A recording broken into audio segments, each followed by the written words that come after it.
All right, this week we got a whole lot done on the 97 Subaru Impreza rally car.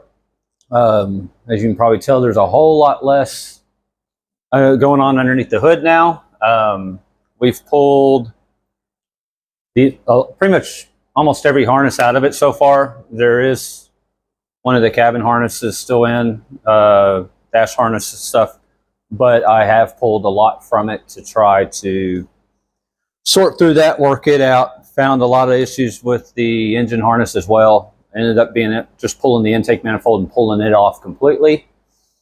And a couple other things I want to do to the engine, the manifold, fuel lines running underneath it, things not secured real well, and of course that could cause an issue with reliability, maybe a future problem, especially with a fuel line if something had bounced around enough to rub through or break.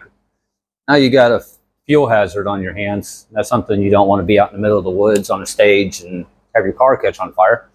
That not only put an end to a race day, but it would put an end to a car, very likely. So remember, you do a whole bunch of stuff on the coolant system, the wiring, the fuel system. But starting on the front of the car, something I didn't mention that we had actually done last week was cut the lower radiator support off because it had been hit and mangled pretty good at some point, and the guys before had just welded a round stock rod, like a roll bar rod, across there, so they had something that at least attached the radiator to, which was fine for temporary fix. I'm sure it was plenty stout. But it wasn't really attached to the car all that well, and of course the sheet metal down here was a bit mangled, and so we wanted to redo all that off. So we ended up cutting off of the frame rails, which are good and straight.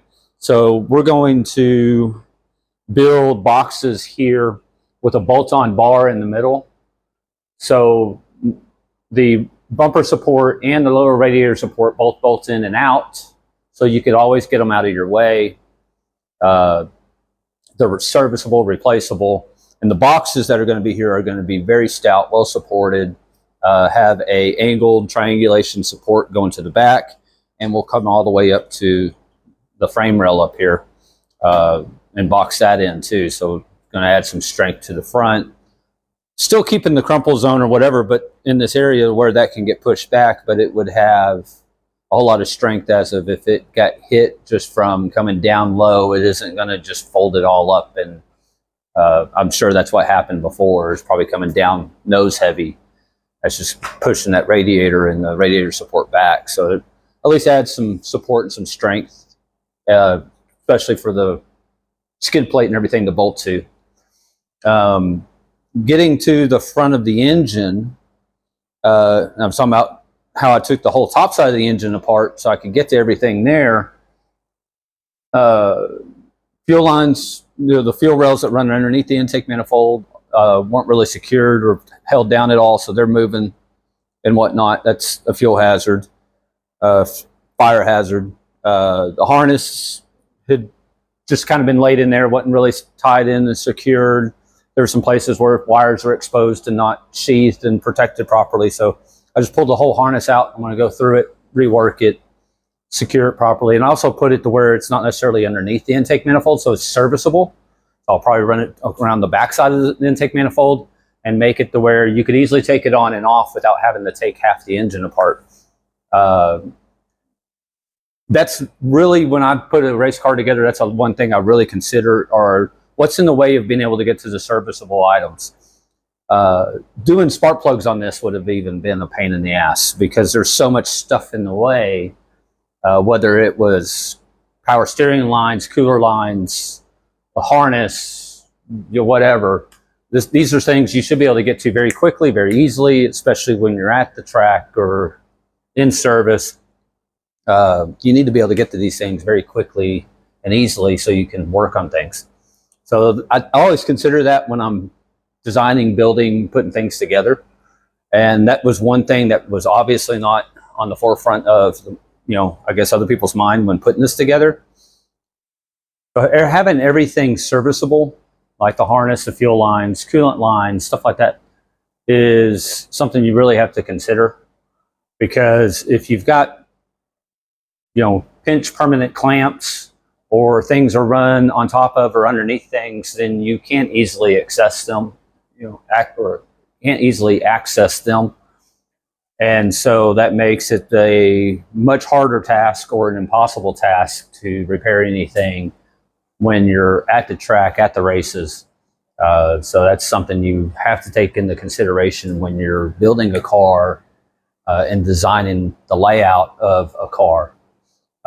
Even if it's really relatively stock, which most rally cars underneath the engine lots of the time are, rerouting things to where you can get to them, or having connections that are accessible and come apart and back together very quickly and easily, makes things, your life as a repair tech or the support team, much easier. It gets you back in the races much more quickly. So always think about that. I do, whenever I'm trying to figure out how to lay something out, or where it needs to go, or how it needs to be routed, where it needs to be placed on the car, whatever.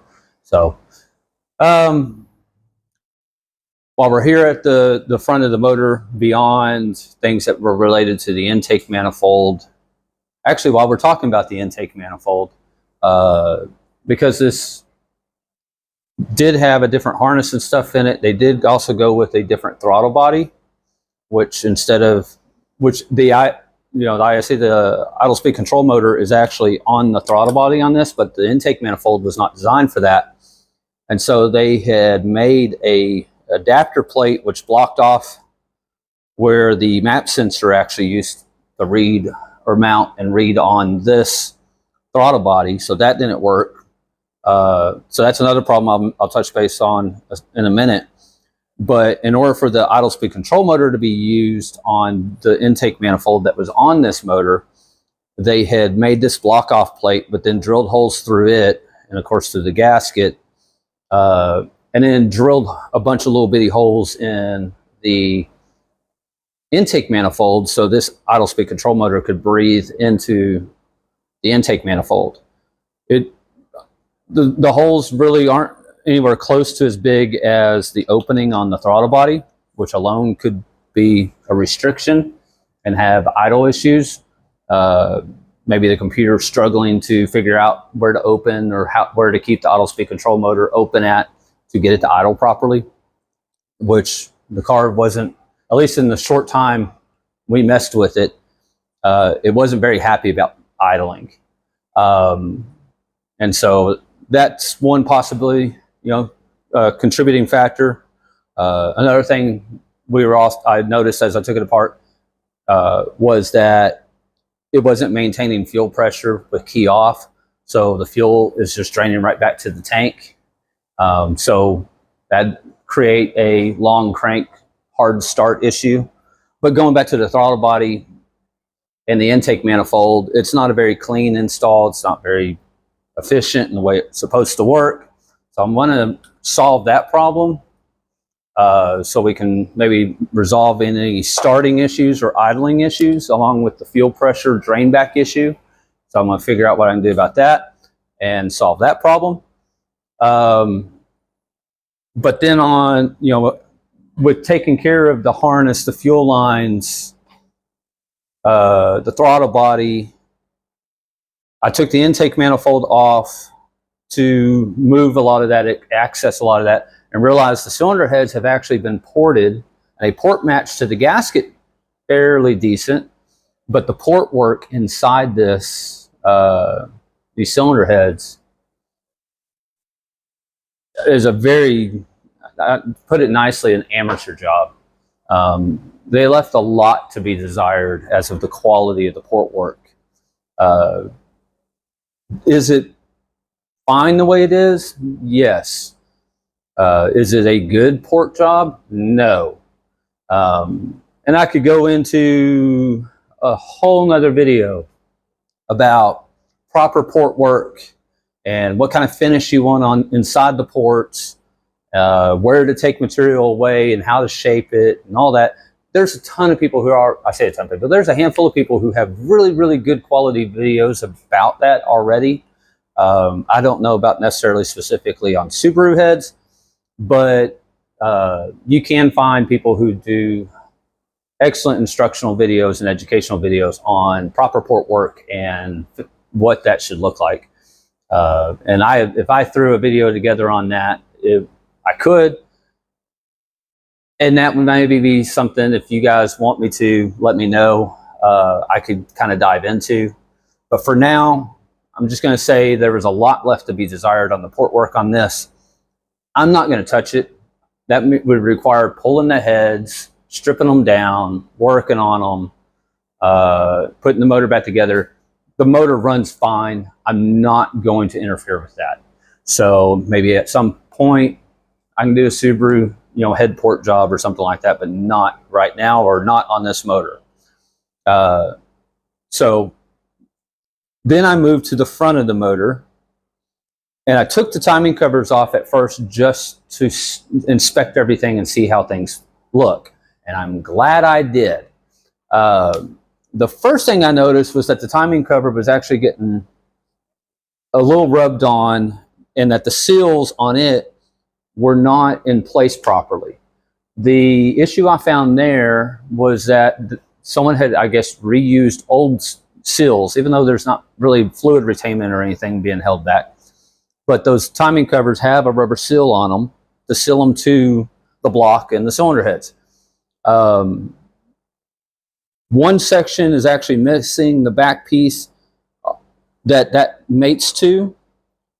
I found the lower piece that was on the engine block had actually melted, which indicates either it had an engine fire, that whatever car this motor came out of had been caught on fire, or the engine had been horribly overheated and melted that timing cover. And that piece of that timing cover that bolts to the lower side of the passenger side of the motor was just a melted gunk piece of plastic. But then the timing cover needs new seals and mounted securely. It was missing a couple of bolts, or a couple of the bolts were in the wrong holes, so they were bottoming out in the bolt hole and not holding the timing cover. So we'll resolve all that and have the timing cover actually put in place. The pulleys look like they were fairly new. The water pumps look fairly new. The water pump pulley had plastic on it where it was touching the timing cover. But the tensioner pulley had rubber on it, like a rubber, residue on the surface of it, and the belt was loose. It hadn't jumped, which is good, but I did notice it was loose. And so I've moved or squeezed the belt, not the hose, the belt, to see if I could see some movement on the tensioner, thinking, well, maybe we have a bad tensioner or a weak tensioner. Tensioner didn't move at all, like zero. And immediately I'm like, okay, maybe the tensioner is seized. The tensioner arm is seized on the shaft. So I look at it just very quickly, notice that the tensioner pulley had a bolt and a large fender washer on the pulley itself, and realized that it's actually squeezing the bearing down, which I'm sure, the outer bearing still turns on it, but it's not bolted up correctly. It's not the proper bolts and hardware for that, which maybe it's causing a problem, maybe it's not, but that wasn't the thing I've noticed for sure that is, and that's the bolt on the pivot bolt on the pivot arm of the tensioner. Had two washers, and immediately I recognized that's not the right bolt, that's not the right washer. I would put money on it that pivot point is not moving. And so I put a ratchet, my long 3/8 drive snap-on ratchet, on the tensioner pulley bolt itself, and went to go try to move that tensioner arm up or down, and it would not budge. I loosened the pivot bolt, and immediately the arm pushed down. Someone had put this timing belt on, had put a washer behind this bolt, and maybe even the wrong bolt. I haven't pulled it yet to verify that, but either way, it was tightening up against the pivot arm itself and locking it into one position. So then at that point, you don't have a tensioner movement, which explains why the belt is loose, why I also have rubber debris on the front of the engine, and why like this lower idler pulley just spins freely with no tension up against it at all, and why I'm seeing rubber residue on the surface of the tensioner pulley. So now I'm looking at, I've got to do timing belt on this, because if the pulleys are, have an issue, the tensioner is not working correctly. I can't trust that tensioner to be any good anymore. I don't have faith to want to reuse it, and I know very well the belt has wear and is been running loose, which is going to put stress on the belt, and it has been slipping on the pulleys, including the water pump pulley, the tensioner pulley, and at least this one idler pulley, that it has shaved little shavings of rubber and deposited on the front of the engine. So the belt, I can't have faith on the belt. So now we're putting a belt and tensioner and everything, pulleys on the front of the motor. So along with taking care of the timing covers themselves and getting those mounted properly. From there, we had the power steering issue. And so what looks like a brand new pump, which I was told was, really fairly new, and that they had ran an event with it supposedly working just fine. And then after the event, the power steering quit working. I took the feed hose off of it and immediately realized, wait a second, there's no fluid in this pump. There's no fluid in the supply line. And it didn't take me a few seconds to realize there's not going to be fluid in this supply line, because the reserve power steering reservoir was remounted down low down here on the frame rail, which means it was actually under the level of the pump. The pump is not going to get fluid if there's no gravity feed of the fluid down to the pump. It can't flow from the reservoir uphill and into the pump. So the pump essentially was running dry. I put some fluid in it, spun it, it pumps fluid fine. I'm going to go ahead and leave it on since it's an easily accessible item and it is a brand new pump. And if it wasn't making any noise, although it had no fluid, and if it doesn't cavitate and doesn't make a whole bunch of noise and it pumps out plenty of fluid and the power steering works, I'm going to leave it perfectly fine. If it does, then very quickly I'll just throw another pump on it. But being it is a brand new pump, they said as soon as they realized that it had no power steering, they quit running it and shut it off. And so with that being said and taking their word for that, I have faith that the pump is actually perfectly fine. Other than driving it out in and out of the trailer when we picked it up and unloaded it and driving it into here, the pump made zero noise, but we had zero pressure behind it. So I have faith currently that the pump is perfectly fine. We'll find out for sure. And if it's not, I'll put a new one on it. The lines are new. The fluid looked really, really, clean. I'll mount the pump up above the pump and the pump gets fed properly. That means the vacuum log that they had mounted over here, I'm going to relocate it actually on the top of the engine. Again, less lines, less connection points, more streamlined serviceability, less stuff running all over the place. Even redoing the power steering lines, which now from it being up here, we're running right in front of the valve cover. You couldn't easily pull, one, they weren't secured to the frame at work at all, or the frame rail at all. You also couldn't just pull the coil packs off very quickly. So if you needed to get the spark plugs or anything, they weren't accessible. So I'm going to change that setup and how the lines run, and where the reservoir's mounted, and then where that vacuum log goes. Going back to that vacuum log and the map sensor, which they had mounted on just a flat little plate, riveted to it, which to me, again, is a serviceability issue. Use rivets. Now you're stuck having to drill rivets out instead of just taking screws out to mount anything or dismount anything, to replace things or service things. I'm not all about using any type of semi-permanent hose clamps or rivets or anything like that, because you can't quickly access or remove or replace anything. Again, going back to, in order to win, you must finish. That's the first thing you got to be able to do. And if you're going to race, you got to get to the finish line. And sometimes that means you got to repair things. And if you can't repair things, if you've got things kind of semi-permanently put together. So I'm going to change a lot of that in the way that is. That map sensor is a perfect example of that. It being riveted to a metal plate, which it also had unfinished sharp edges on it that you could cut yourself on or whatever. One issue I did find with it is that the little nipple coming off of it where the vacuum hose goes on was actually cracked from it just being brittle and broken. So I'll get a new map sensor, and I am going to actually mount the map sensor kind of the same way that it mounted to throttle body, where you got a flange, an access hole, which takes a little rubber, grommet, and then it just has vacuum source right there. I'm going to do something like that. Obviously, I can't do it on this since this doesn't match up to the intake manifold. But what I will do is I'll mount it on the top of the manifold.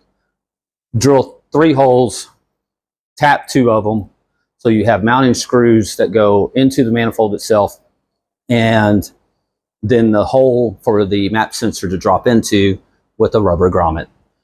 2 screws come in and out all you want, easily accessible, easily replaceable, and solves the problem with what we had with sharp edges of metal, an adapter plate being needed, a vacuum hose being needed.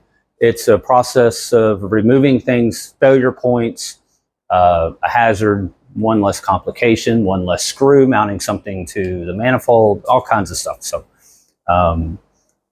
go back to the same idea. It's got to be serviceable. It needs to be easy to work on. It needs to be replaceable.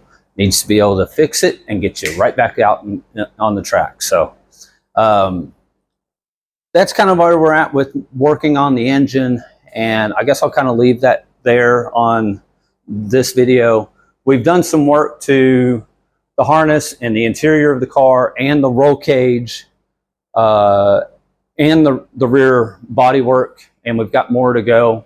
I'll throw another video together kind of explaining some of that stuff and where we're at with that. So I'll separate this into maybe a couple of videos. So for here, we'll stop with the engine and what we're doing there with just making things a little bit better, easier to work on, reliable, and accessible. So I will say I am moving, speaking of that, I am moving the engine cooler lines and how they're routed because of the way they came up. And again, in the way of stuff, also longer than they really need to be, which means they were, again, kind of getting in the way of stuff. And the cooler was mounted with really only 1 screw holding it and laying into the radiator, which luckily hadn't worn a hole in the radiator yet, but we'll go ahead and repair that aluminum radiator, get some brazing rod, some aluminum rod, and probably just go ahead and fix that point where it was rubbed through, so if it ever gets enough pressure, it doesn't blow it out. But it wasn't leaking yet, so that's good. But we can repair that and securely mount that engine oil cooler, because if that's not taken care of and it was left the way it was, it most definitely would have rubbed a hole in the radiator. But I want to redo the lines. I want to redo the way it's mounted and take care of that problem there. So again, all right, I'm going to end there with where we're at with just the engine and the engine bay work. And if you got any questions or recommendations of how you think I might do something a little bit different or better, or you have some experience with what I'm talking about, feel free to put a comment, suggestion, or whatever. And I'm all ears. I'm willing to learn anything from anybody at all times. So Until then, please continue on the series. Watch the rest of the videos on this. I am going to go ahead, just so you guys know, I'm going to throw a t-shirt design together with this car specifically. The car's got some great history with running rally and rally sprints for, you know, what, 5-6 years, something like that already. I guess 6 years that I know of. And you can find this car with a lot of its history on Art in Motion 881 on Instagram and YouTube. And I really hope that this thing has many years to go with continued, rallies, seat time and track time and everything like that. And so what I want to do is kind of throw a really cool shirt idea together. And I'm going to put something together. I'm going to share that in a future video within the week. I've got some ideas that I'm working on. And what would be great for us is if you pick yourself up a shirt or a decal or something like that, it helps support us in our efforts in what we're doing here at Just in Time Autocraft on building these cars and all of our projects. And we would really, really appreciate it if you just maybe grab you some merch and help us out and letting us keep going on and doing this for you. I'll throw a couple more videos together, like I said, very quickly on the work that we're already have done in the interior of the car and on the body work and the roll cage and updating it and getting it up to more safety and legal standards for today. So I guess that's it.